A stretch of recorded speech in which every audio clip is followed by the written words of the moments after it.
Thursday. New backdrop. It's just the back corner of my roof. We got our oil drum braai and the compound bow target right there. My husband has been enjoying coming and doing some target practice in the evenings. I'm looking forward to practicing it myself. At the moment we're just sharing one bow, so adjusting it backwards and forwards. I'm letting him practice first, and then he can teach me. He's a very good coach. And it's really nice that he actually includes me in his activities. I feel very grateful as a wife to be included in activities. I feel like I've watched and witnessed a lot of marriages and relationships where they're running away from each other. And yeah, I don't know. A friend of mine said before, when we were getting married earlier in the year and I was fretting about what was right, what was wrong, and all this sort of stuff, she just said, Maya, there are no rules. And I think it's good to remind yourself as you go through life every so often that there are no rules. At least a lot of the arbitrary ones that we put on ourselves are usually, one, not set in stone, and two, usually made up by somebody who, I don't know, maybe it's out of date or out of touch or isn't necessary anymore. But I noticed another couple online who I've made nice friends with. They live over in Europe, run a private concierge company, and it's nice to see them talk about their business and their relationship together. And even seeing Becca Pike and her husband, you know, I speak about her a lot as one of my business mentors, seeing them just thrive as a couple and with 4 kids, and seeing them have each other's back and going through this adventure and building together. And I wonder if that was also something that I really struggled with in Hong Kong as well, these like, I don't want to say toxic, but I remember when I kind of figured it out with the rugby boys at one point when I was much younger. My sister and I would hang out, we'd go watch the rugby, go to the drinks, go to the clubs, all that sort of stuff. And out here they're very much lads, rah, lads. And I remember having a chat with a couple of them in isolation and thinking, oh, really sweet guys. Put them in a group, bunch of dickheads. And it was, I remember kind of witnessing this at one point where I was looking at some of these lads that I had some really nice conversations with and realizing that they have very big hearts and kind souls. And then you put them amongst a group of all these other boys where it's almost like everybody feels like they should be acting a certain way, or they should be complaining about the misses, or they should be, and it's, I wonder how much of that is done to show face for the boys and how much of that they believe. Because again, you never really know what happens between two people, and you don't know why two people stay together, but it always blew my mind hearing some of these guys complain about their misses and their wives and their this and the ball and train and all this sort of crap for so long. And I'm like, but you've chosen to be with this person. Like, is the rest of your life now just going to be one long complaint? And I feel like this is where we almost got put into those boxes with having to pick a career or pick a this or pick a that, and then what, stick with it, and then what, get into it and realize that if we've changed our mind, or it's actually not at all what we thought it would be or what we wanted, we feel like we can't change it or we can't change our mind. It is interesting what we allow society to keep us doing. There's another gentleman on Twitter that I've been speaking to a little bit, or at least conversing in the comments. He deals a lot with the mindset side of stuff, but a lot of coaching of corporates out of that, I guess, being on the edge of burnout or not knowing what to do. And one of his posts the other day was talking about how, you're going through that corporate life and everybody is slowly dying on the inside and nobody is saying anything. And I remember when mental health started to become more of a topic of conversation out here in Hong Kong, and more of a conversation that was at the forefront, and more of a conversation of, is what we're actually doing to our humans by putting them in these ridiculous environments and expecting them to perform at a certain ridiculousness of a level that then they cannot ever take their foot off the gas, because if you perform at that level for one day or 1 week, then it's guaranteed that that's how you will perform for the rest of your life. And I remember again the conversations of mental health coming to the forefront, and everyone's like,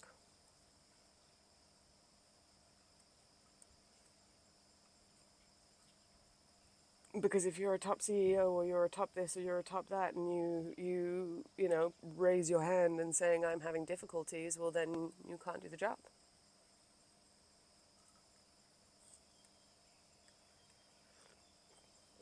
Somebody else who doesn't have these mental issues will do it. Not realizing that the job probably causes a lot of the mental issues that come with it.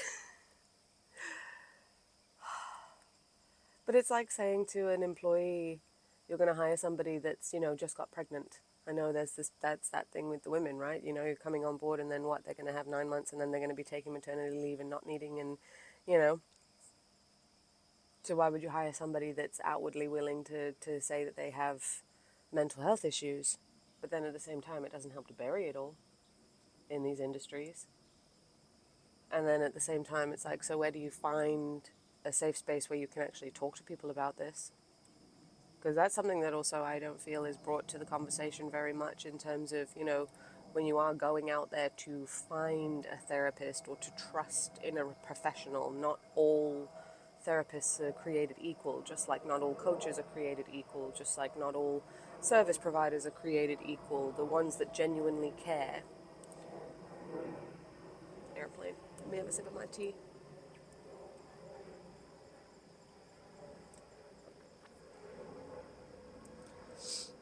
I wonder if you can hear that, or how loud it is in the mic compared to my talking. I'll have to listen to that later. But, you know, maybe the first therapist that you're paired with isn't the one that suits you. Then you got to go find another one. Then you got to explain that. I don't know. Look, I've never gone to therapy. I don't plan on it. Only in the sense that, for me, I don't feel like my questions can be answered by anybody else. And I'm not saying that it's not useful to go and talk to somebody about something, and maybe one day I'd love to, especially if I find a really good one or have referred from a friend who's, you know, been or whatever. But I always used to use my Reiki masters and my guides as my therapists when I just felt like I was full up of doing or getting my mind around any of my own things, and it was time to start clearing the energetics behind it, not just the actual thinking and the overthinking and the dissecting and the he said, she said. I realized very on, I think this is also maybe because of the artwork that I was doing, or in university, going around my rotation for my foundation year, and then going through London College of Fashion and realizing that there were a lot of voices that were commenting on your stuff, and everyone had their own artistic opinion, and art is subjective, and it takes time to develop your own taste and your own sense of style and your own stuff. But at the end of the day, it is your own sense of style. I mean, I remember my little sister, her ex-husband, had been going to therapy for 10 years or whatever, and I'm like, clearly it helps. Like, I wonder at one point it becomes you just deciding or going to talk to somebody, and whether you're actually listening to them or not is a whole nother thing. Oh, the sun's creeping back up again on the back of my head. Let me just move this a little bit closer.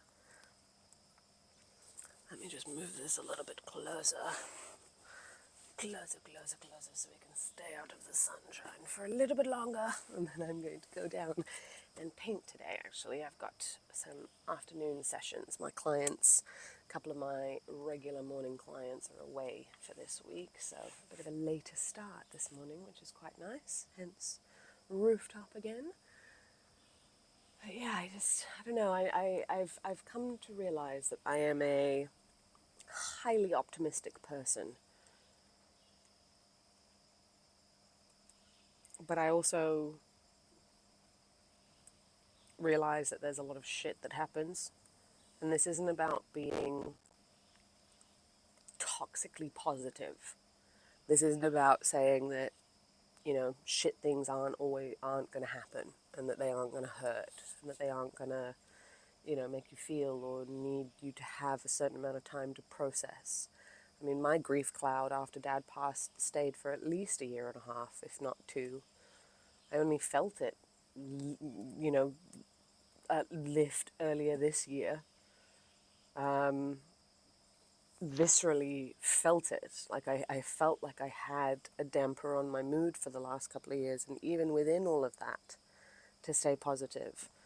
I remember the first train ride, the first mountain trip we did. Ryan, me, and my man Garth were the last three.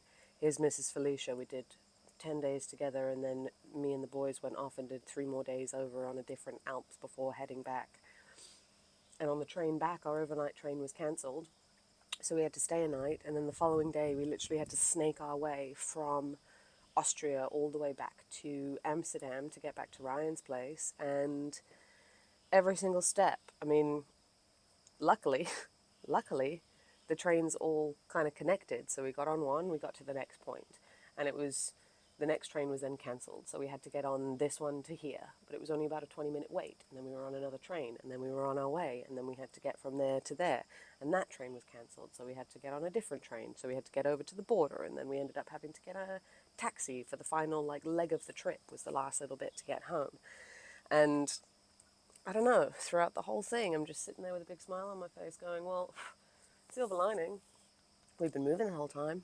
It's not like we were stuck for 2 days, somewhere where then we couldn't do anything or we couldn't get home. And I kind of realized in that point that I was very much a silver lining kind of gal. But I just don't know how else to, what is the other option? Well, the other option is to just be doom and gloom about it the whole time. And now the more that I come to do the energy work, the more that I'm realizing, obviously, where energy goes, attention flows. Where attention goes, energy flows. One of those. And so if you're always ruminating on the negative, we spend so much time allowing ourselves to ruminate on the negative without allowing ourselves then the same amount of time allocated to ruminating on the positive and what could go right. And I think so much of that is more of the crux of everything, and even being in a city where everything's there's always something to complain about. There's always something to, I don't want to be around people that complain about their lives all the time.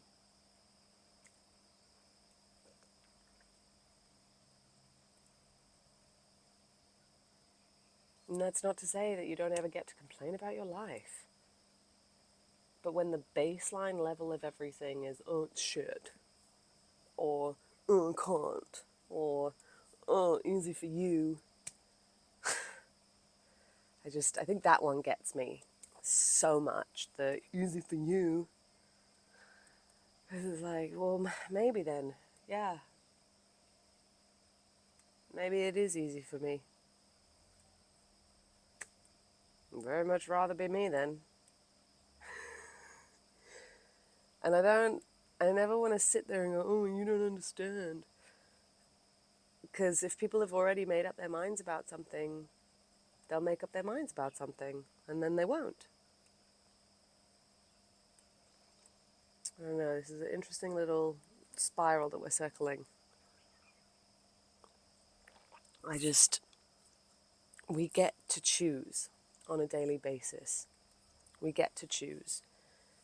And I think this is where, again, as I go through more of these phases, I realize how incredible my father was in terms of his character and in terms of his humility and in terms of his cheekiness and in terms of his dark sense of humor.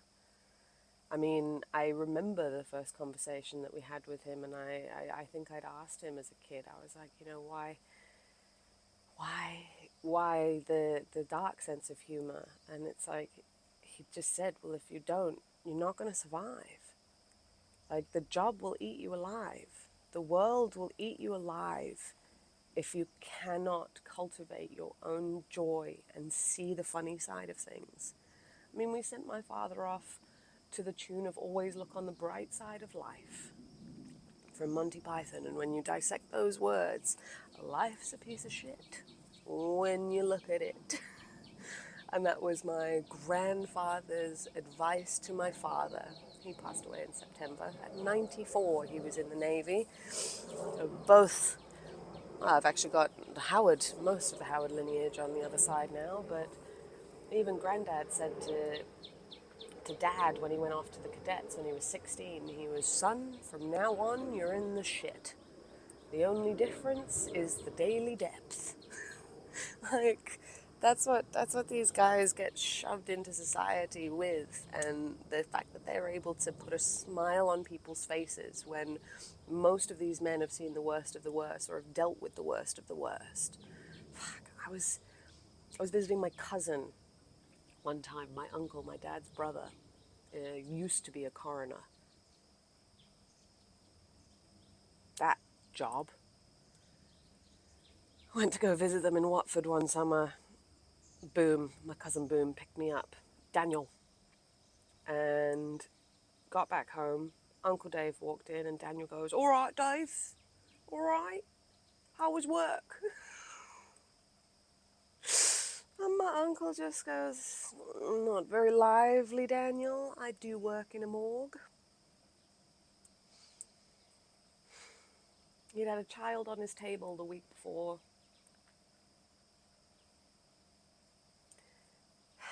It's amazing how much we try and protect ourselves from the shit of life when we also full well know about the shit of life because we get fed it in the news, all the shit that we can't do anything about, and then we ruminate in our own little areas of the world, bumping around and then feeling this weight of other stuff when actually in the present moment or in the environment that we're in, there's no need for that. So then we're dampening where we are because of something that's happening over there that we actually have no control over.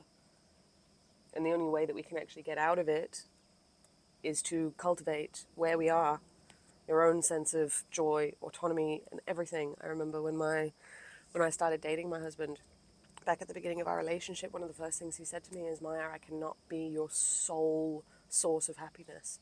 One of the best things he ever said to me.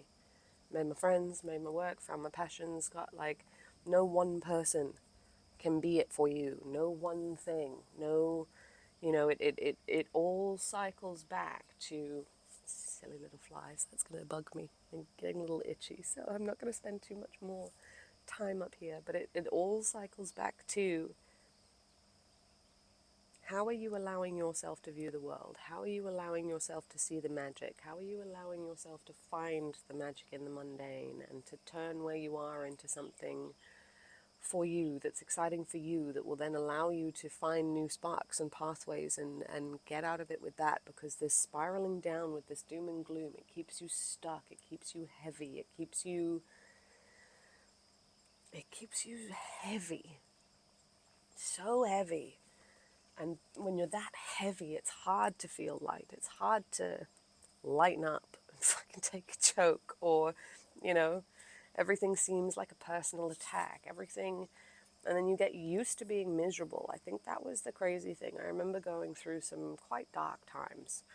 And every time I found a glimmer of light, I would immediately have to squish it. And it's like, why? Why do we do that? Because we're conditioned.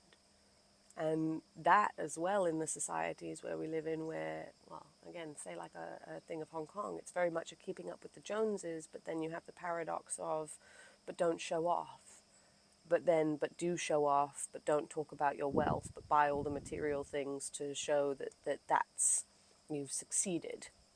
But then it's like, do you even want all of these material things? Is that even the game that you're playing? And succeeded in what? In the eyes of who? Is it fulfilling for you? Is it fulfilling for somebody else? Like, I've loved getting to know and building new close girlfriends over the years and realizing where we have our differences, where we have our similarities, and where we're okay also with not all having to need to be the same thing. Like, we don't need to always all do the same thing. There will be girlfriends I will invite on a hike and girlfriends I will not invite on a hike, and that's fine. We do the coffees in town, we do the this, we do the that. I don't need... There's so much differences within us as well. I don't know if there's also like a tide over thing of everybody needing to be the same or being treated the same, or everybody has to be included or involved. It's like, why? Why don't you leave the people that don't want to do it to not do it? Why don't you leave the people that do want to do it to do it? Why don't you, like, why is this always everything has to be the same? Everybody has to be on the same page at the same time. I know it drives me insane when my mother does this with us kids. Everybody has to be okay all at the same time. It's like, why? You got 4 of us. It's never going to happen. And also, it's okay. We don't all have to be winning at life all at the same fucking time. You know, people can be having their down days while somebody else is having their good day. That doesn't negate the fact that you're having a down day and they're having a good day. And it shouldn't negate the fact that they shouldn't feel like they should celebrate their win just because you're having a down day. I think that there's so much to the and both. There's so much to the duality. There's so much to, you know, our world holds so much that's counterintuitive. It's the yin, the yang, it's the black, the white, it's the opposites, the having both sides. And it's the incessant need to pick or choose and to not just accept that both can be true. Maybe? I don't know, what do you guys think? Because for me, you can argue a conversation both ways. You can argue a point, you can argue a perspective. For me, I always try to I put myself in my client's shoes and I see from where they are, from what they have, from what they've told me about what they've come from. Again, you can never fully experience what somebody else sees in this world or how somebody else sees in this world. I remember seeing a quote or a reel one time as well saying about, you know, even what we see in the colors that we see. Like, I can say that this is green, this is orange, this is blue, but the type of green, the type of orange, the type of blue, they'll all be slightly different, which means we're not physically looking at the same reality all the time. I think that was one of my most favorite actual mushroom trips that I had one time. There was this section where it was almost like everything that we agree on was kind of fixed. Everything else was up for grabs, and so it wasn't fixed. And so much more than we realize is malleable and moldable and movable and changeable, and I don't know, the directness of language, the harshness of no's. I had a family friend come into my DMs recently and do a little bit of a dump. Great, you'll always be, family, friends, whatever, I'm here for you, but I'm also not here for you to come and then shit on men in my comments when I have found one for me, and to sit there going, oh, there are no men, there are no this, and there are no, and I'm like, maybe not where you currently are. And if you're in that mindset that you're never going to find somebody, or you're never, because they're all fucking useless, well then the ones that are showing up probably are. But then also, what's the common denominator? Let me have a cup of tea. And then what's the common denominator of that? Or it's the stories we tell ourselves. We forget how much they have an impact on what's going on. And if we can just find the threads of the stories that we realize are just stories. That was another one. I'll bring up Becca Pike again, because I think this lady is a fucking genius in my books, and I cannot wait to get back into her circle group, honestly. But she was talking about summer for massages, for gyms, and being in the fitness industry and being in the gyms. I've heard this story as well. Oh, summer is just when it gets quiet. She even said that was what they were taught at massage therapy school, that the summers are quiet.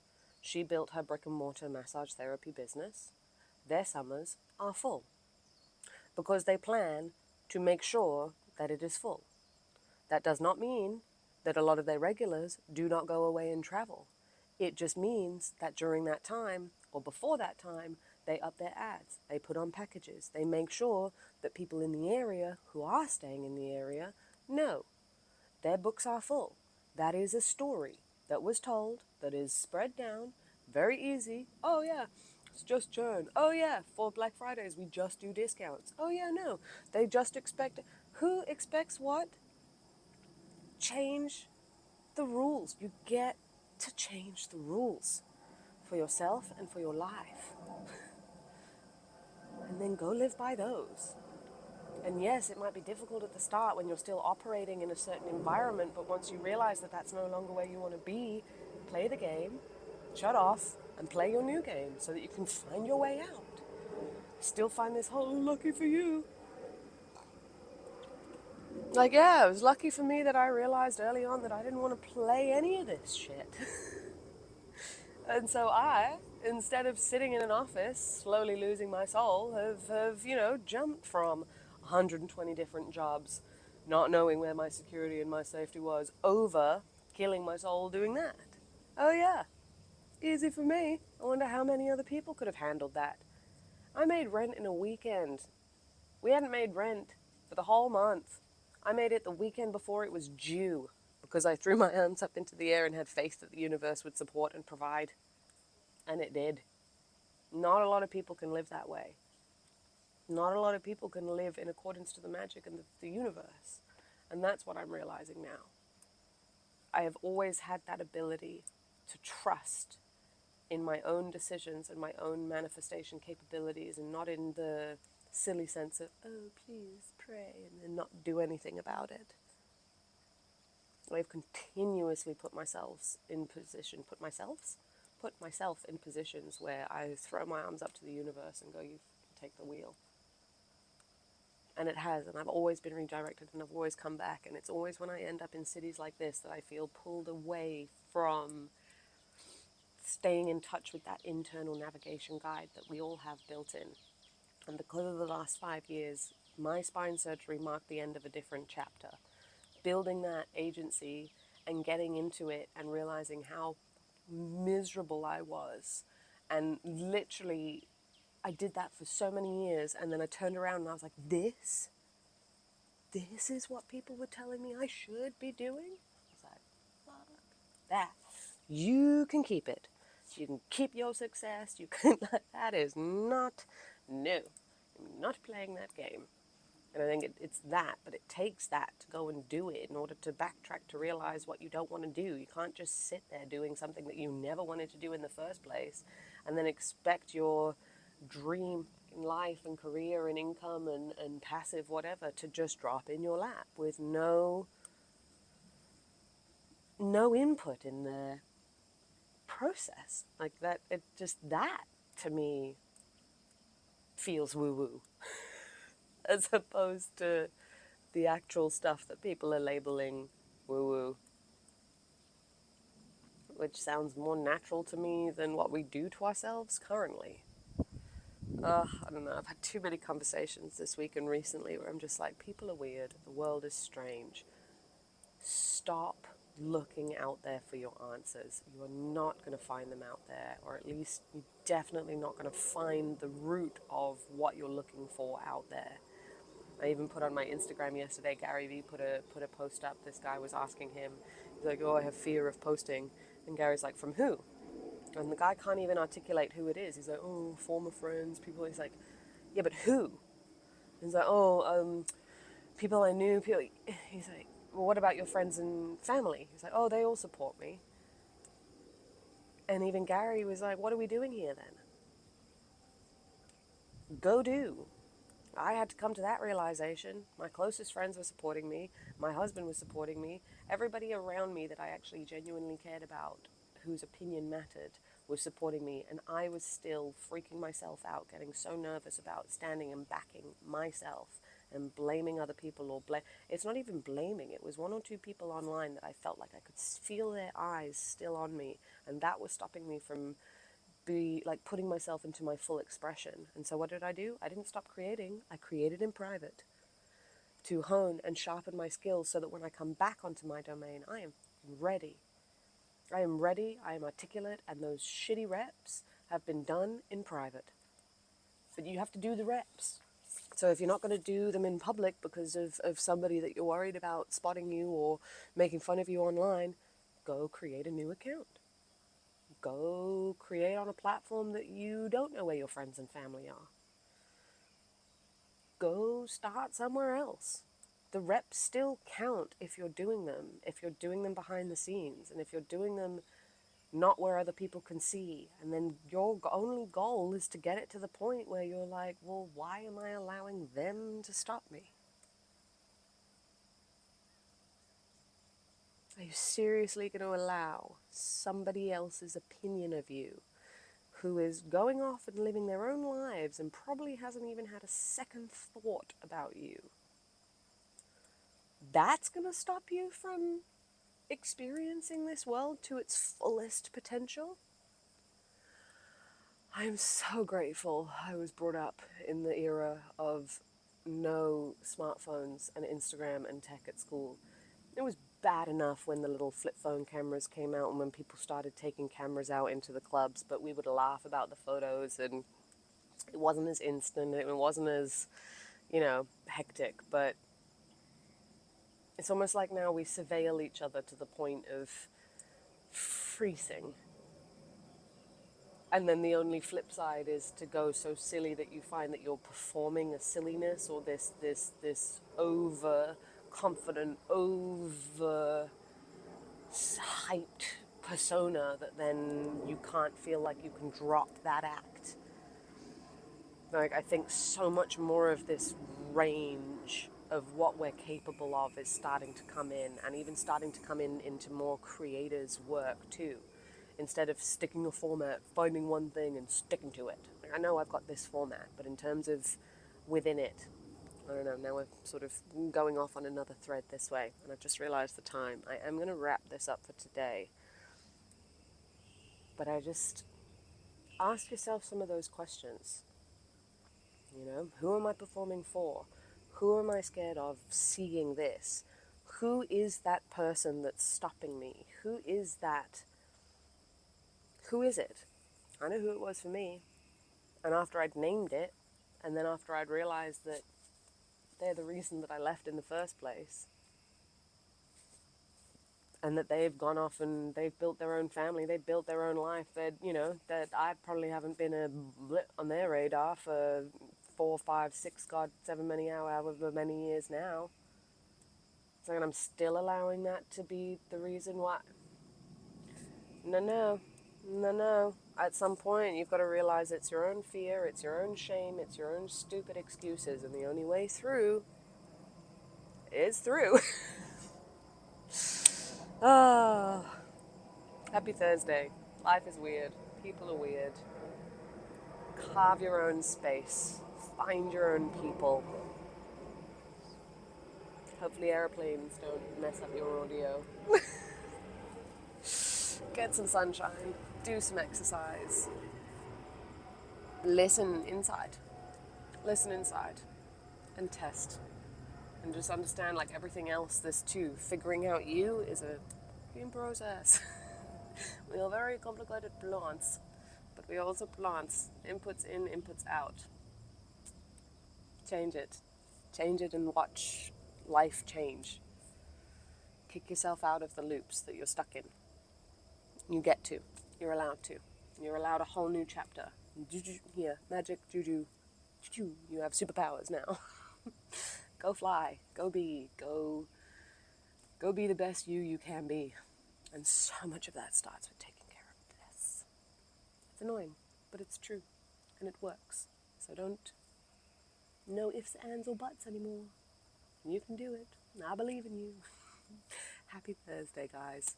Friday tomorrow, and then one more week of these episodes before I take a 3-week break. I'm going to miss you guys. It's going to be fun.